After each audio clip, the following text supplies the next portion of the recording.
off. We've got breaking news coming in right now from the White Sure. House.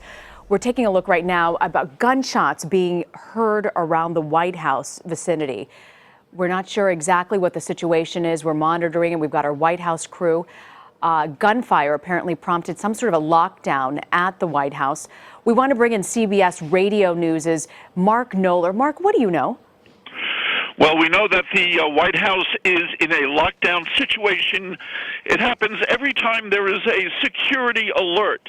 Now, there has been a report that a shot was fired on West Executive Avenue. That is the street between the White House and the Eisenhower Executive Office building.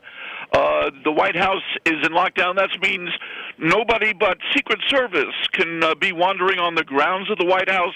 All the press was put into the press room. We're locked in. We can't go anything. You do see, though, that there are Secret Service Uniform Division officers with their guns out, walking the grounds. But this picture is not near the reported location of the shooting, which was, as I mentioned, on West Executive Avenue. That is the street between the West Wing of the White House and the Eisenhower Executive Office building. And we're waiting for more official information about exactly what happened. We know that there's been some concerns about security. The White House has done a great deal to implement security breaches that have happened to counter those. Mark, was there any indication of anything this afternoon as you entered the premise of the White House today? Well, I've been in the White House since 8 this morning, so there really hasn't been. But, you know, these kinds of incidents happen, several times a month. There could be a fence jumper. Somebody could throw a suspicious object over the fence of the White House. And any time that kind of thing happens, they put the White House in lockdown until they're sure of exactly what's going on, and that there's no security breach. Now, interestingly, as this happens, President Obama is not in the White House. He left the White House about 1 o'clock this afternoon to play a round of golf at Andrews Air Force Base. So he is not here. We don't know if members of his family are in the building, but it is clear the security situation is still on alert, and police are waiting for this situation to resolve itself. It may be resolved, and it just hasn't been announced yet. We don't know. And Mark, remind us again, the White House is technically considered a gun-free zone. If you're a visitor, if you're a journalist, you are not allowed to carry. Oh, that's for sure. Nobody gets into the White House with weapons except U.S. Secret Service. So, and there were signs at the gates coming in warning visitors that no weapons of any kind may be brought into the grounds of the White House. There's just no ifs, ands, or buts about that. Can you see from your vantage point, we know the West Wing is sort of in a different location from where the street is, and you can't exactly see, but what's the activity around where you are, Mark? Well, you see that there are police with their guns drawn. These are automatic weapons that they have on their shoulders or in their hands. They are patrolling the grounds, make sure that there is nothing beyond the incident that we know of taking place, and they'll be in this heightened state of alert until an all clear is sounded. So you were telling us, Mark, that this situation is taking place between two buildings, one the White House and the building right next to it, the Eisenhower building. Explain the exact location to us. Well, the White House, is 16th in Pennsylvania, right in the center of Washington, D.C., and to the west is a street that goes between the West Wing of the White House and the Eisenhower Executive Office building, what used to be known as the old Executive Office building. It used to be the War Department during World War II. There are many executive office of the president's staffers that have their offices in that building. When there is a security alert, the White House itself and the buildings next to it are put on lockdown. Nobody gets in or out. The streets are cleared all around the White House compound, and that's the situation we find ourselves in now. And Mark, you've covered for decades the White House. How does this situation compare in the past couple of months? You've mentioned we've seen fence jumpers, we've seen people trying to get right through the front doors. How on alert is the situation right now out of the White House? Well, you know that the U.S. Secret Service has been taken to task in the past several years for not being as well trained or as much on the job as it is felt they should be. And for that reason, the new director of the Secret Service, Joe Clancy, has made sure that his people take no chances. And any time there is anything even remotely threatening security at the White House, they go on alert and they put us in a lockdown situation. We go through this, I would say, 2, 3, maybe even 4 times a month when there is some kind of situation that they feel requires a security alert. Now, is there anything that the president has been involved with that could have indicated any sort of reason why somebody might have come out? I know there are lots of random people out there by the White House who have various grievances, but is there any indication as to who the Secret Service may be looking for now? Well, we don't really know that it had anything to do with the White House. A few weeks ago, there was a robbery in a store a couple of blocks from the White House, and the thief tried to flee the scene, and he hopped over a fence, apparently not realizing that it was part of the White House compound. And that caused an alert, that caused a lockdown until they took him into custody. But, there was a man with a gun or a weapon who had nothing to do with the president, probably didn't even know he had jumped a fence at the White House. We just don't know what the situation is now, and we'll be waiting to find out official information from the U.S. Secret Service. Yes, Mark, we're just hearing from U.S. Park Police weighing in right now, saying that at 2 p.m., the shooting took place at 2 p.m., and the victim is now in critical condition. Does it say who the victim is? It does not say who the victim is. It's just they've only released that it happened at 2 p.m. and that the victim is in critical condition. Well, I saw a report earlier that the incident involved a uniformed member of the U.S. Secret Service, but we just don't know if that is the victim or not. So we'll certainly need to get more information on that. Our Mark Knoller, who's a CBS radio correspondent, been covering the White House for decades, knows this history, knows this place inside out, telling to us that there was a shooting that took place right there where you see the White House. And as you're looking at it, to the right of the White House is a small, narrow alleyway that separates the White House with the executive office, the Eisenhower building, and it appears to be that a shooting took place there. We're hearing from Park Police it took place at 2 p.m. Eastern time and that the victim is now in critical condition. Mark was reminding us that security breaches happen several times throughout a month, 3 to 4 times. Sometimes the White House has to go in lockdown for various situations. You mentioned that the Secret Service has come under attack for not doing their job thorough enough. How has this been in the past couple of months since Joe Clancy has taken over the Secret Service?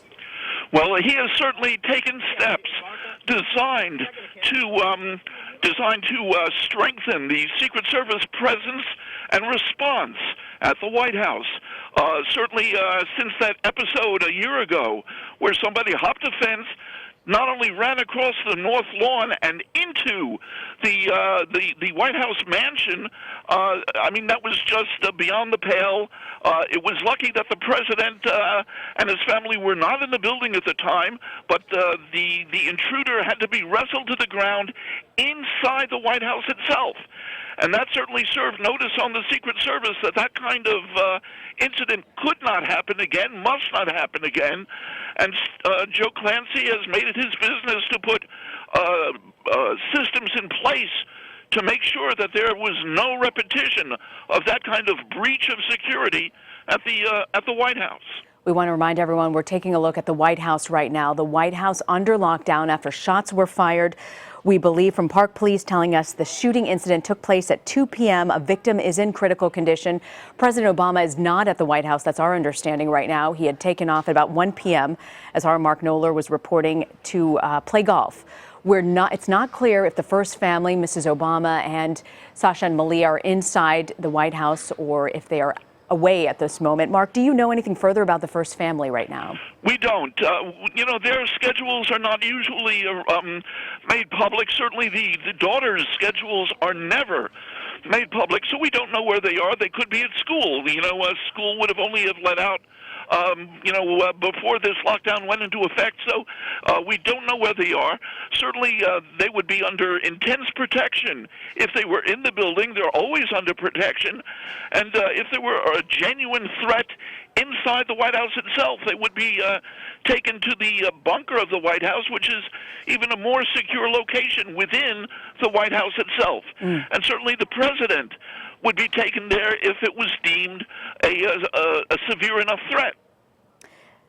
Our Mark Knoller, CBS News Radio correspondent covering the White House, was explaining to us that the police have guns drawn at the White House, where there has been a security issue, the White House on lockdown, after at about 2 p.m. a victim was reported in critical condition after a shooting took place by the White House, a small little street that's closed off, really only open to Secret Service and staff. And that shooting took place at 2 p.m. President Obama not in the White House right now. Mark, talk to us about perimeter security. You were saying that there were new measures that the White House has put into place. How effective has that been in dealing with these threats? You say you see them 3 to 4 times that the compound goes into lockdown each month. Well, they have put in various places along the fence line of the White House new fencing that had specifically designed to prevent somebody from hopping over the fence. There were sharp points on the top of the fencing designed to discourage any would-be fence jumper from making a go at it.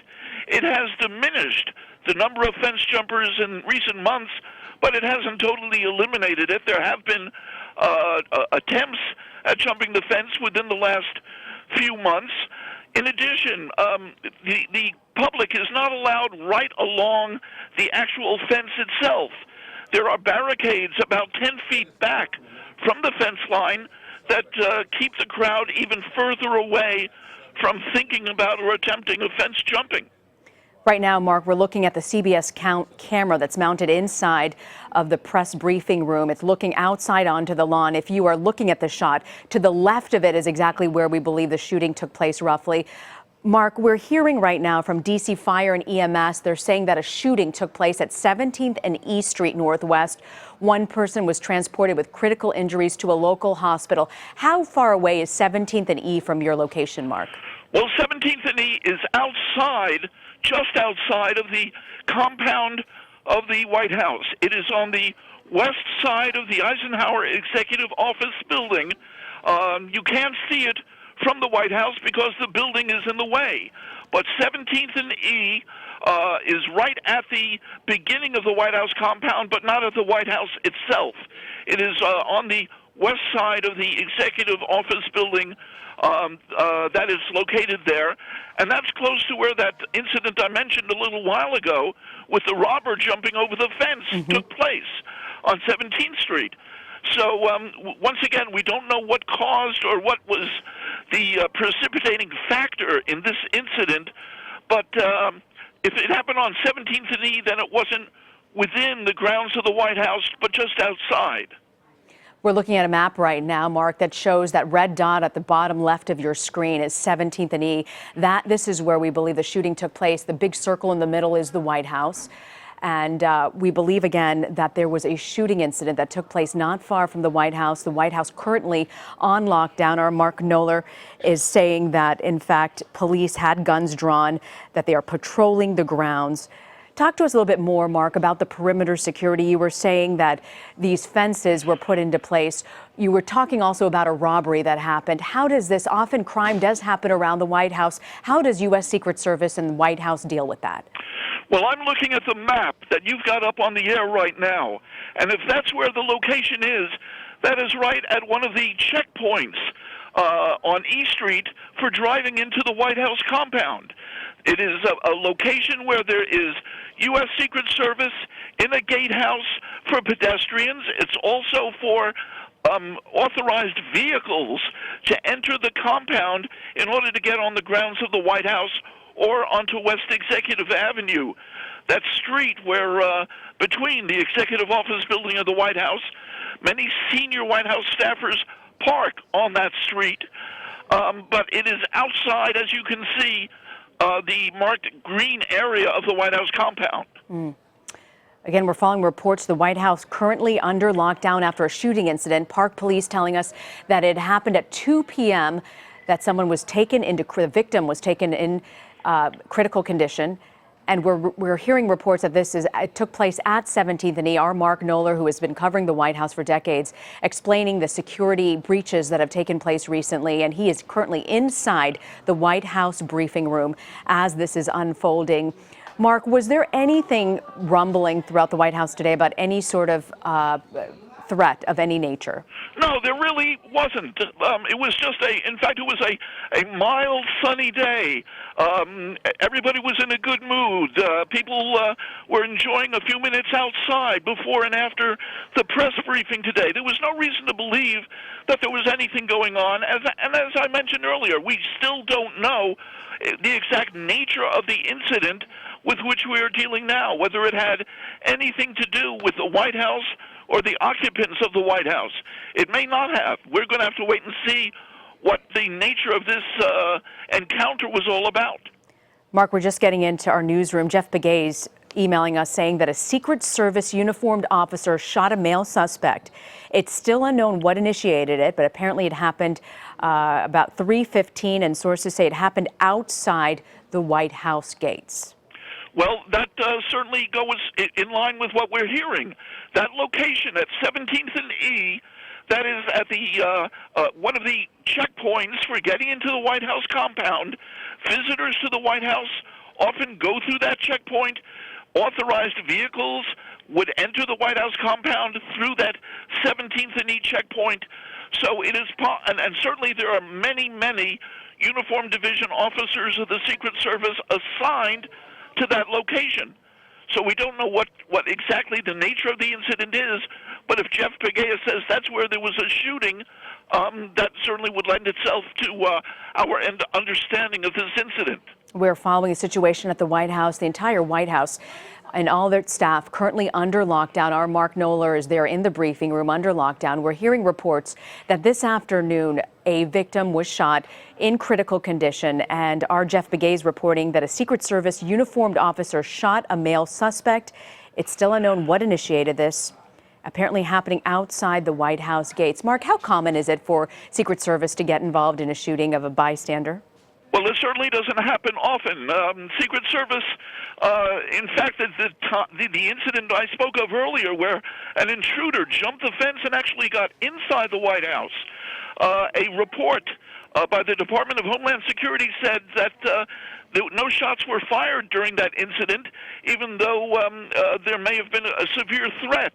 The White House personnel and the Secret Service are disinclined to fire openly unless lives are in danger. And so we're going to have to wait and see exactly what kind of incident we're dealing with that required a uniformed division officer to fire his weapon. Mark, it was our understanding that Vice President Biden was inside the White House today. Do we know if he is still inside and if he is currently still there, or if any cabinet members are there? Well, the Vice President has an office in the West Wing of the White House.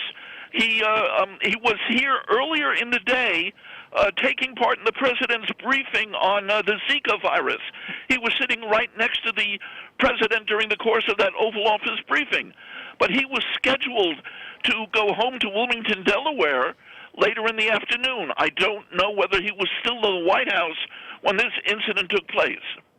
Mark, how long after a shooting incident, something like this happens, a breach of security at the White House, do they clear the situation? Do you believe that they think someone else is out there? Well, that's what they're looking to make sure. They want to make sure that this incident had nothing to do with a larger attack of the grounds of the White House. And so they're not going to lift the security alert until they're sure that the entire White House compound is secure and there is no further threat. All right, Craig Boswell. Now, Mark, I want to thank you so much for your time and keeping us up to speed. Stick with us. Don't leave just yet.